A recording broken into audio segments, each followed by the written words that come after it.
The man dubbed the human headline, Derryn Hinch, is back in the headlines today. For the past 5 months, he's been under house arrest for breaching court orders by naming child sex offenders. Hinch wants the laws changed so that sex offenders' names are recorded on a public register. It's been a long campaign. He went to jail for contempt in 1986 after revealing the previous sex offences of a priest standing trial. He returned to the airwaves today and has promised to keep attacking laws he sees as unjust. I spoke to him earlier from Melbourne. Derryn Hinch, welcome. Hi, Chris. Is this about exposing sex offenders or promoting yourself? Oh, sure. I mean, anybody to promote themselves would just love to go and get locked up for 5 months, not be able to say a word, talk about to anybody. I'm probably the least promoted person this year. But that's stupid. Your website calls yourself the human headline, so does your Twitter account. Isn't that what this is about? Well, yeah, I didn't invent that. It was invented by a guy called Terry Hayes about 30 years ago, and I got called it so often, and it was an insulting way the first time, saying, oh, you know, Derryn, he's the human headline. That was about 1979, I think it was.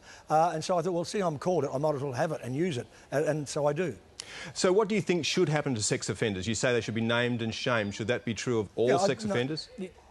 No, I think that the ones who are now the serious sex offenders, who are now subject to this extended supervision and monitoring act, they should be, the men who say the actual act says that they fear they will reoffend, those men should, when they're released to the public, out in the community, they should have their names exposed. Now, it's done in the United States. Bill Clinton brought this law in called Megan's Law in 1996. In Britain, they brought it in called Sarah's Law, in 43 police departments earlier this year, in 2008, I think it was. So that's all I'm asking for. And it's not the vigilantes don't go charging after them. You can pick up an app in the United States and hit a button, and you'll be able to be told which convicted sex offenders are living in your neighbourhood. And that's the way it should be. They lose their rights. Their rights are not as important as fathers' and mothers' rights and the safety of their kids. So should there be nowhere that they're allowed to live in the community? Should they be bashed? Should they be driven from of course they don't.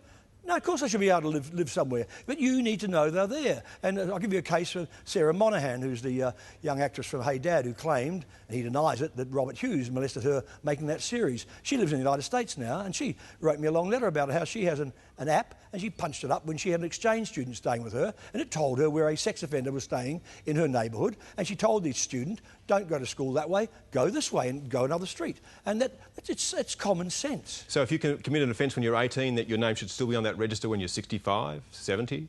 Depends what the offence is. And who gets to decide that? Do you get to decide that? My offences are on the register forever. I mean, the fact I got jail, then changed to home detention, or house arrest, it should be called, was because of my priors. So that they hang around for 20, 30 years. If you commit a sexual offence, if you're 18, you're old enough to go to war, you're an adult, and you commit offences against a 7-year-old, a 9-year-old, a 10-year-old, I don't care if you are on the sex offenders register, because most sex offenders, despite what they say, never change. Pedophiles do not change. There's a guy down here called Mr. Baldy. He will commit crimes again and again. The ones I named, they weren't men who had committed one sexual offence or one child porn offence. They've been committing offences since the 1980s, 30 years of it, and they're still out there, and nobody knows.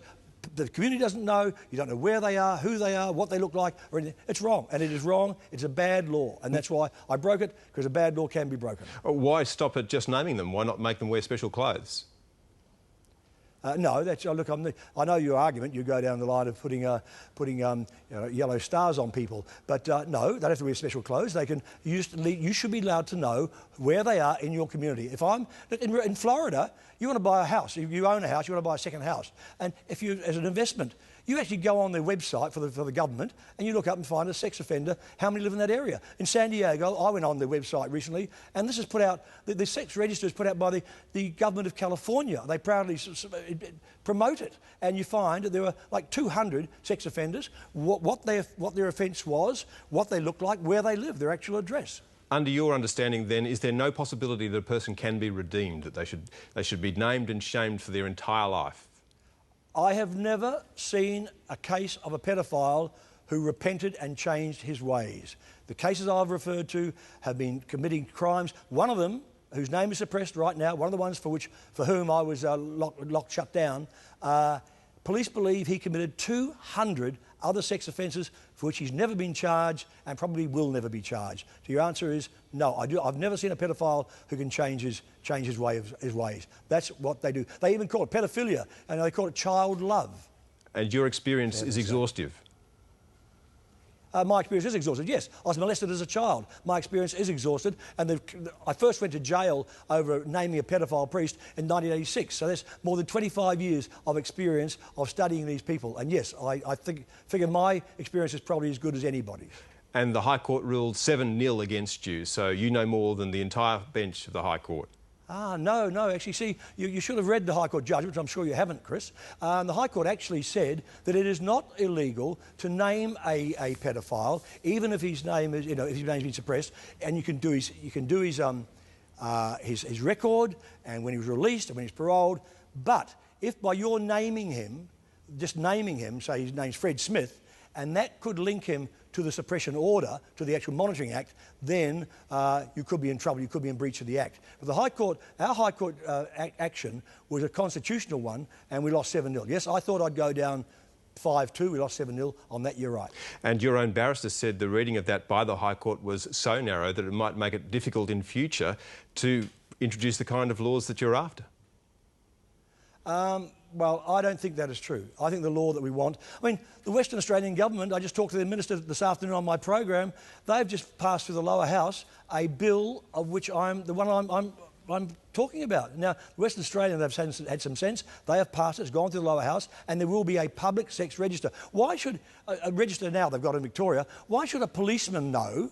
He knows that his kids are safe because he knows the name of every pedophile in his area, but Joe Blow's not allowed to know. No, not the general public. They can't know. I mean, barristers know. I know.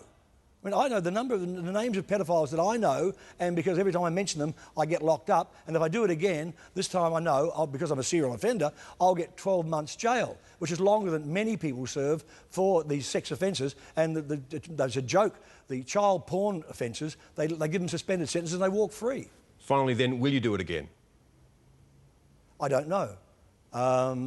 Depends what... I mean, I don't know what other stupid laws they'll bring up. I mean, I do agree, if you break the law, you do the crime, you do the time. If I break the law again, I expect to be punished for it. Whether I break it again, I can't tell you. Derryn Hinch, thank you. Thanks, Chris.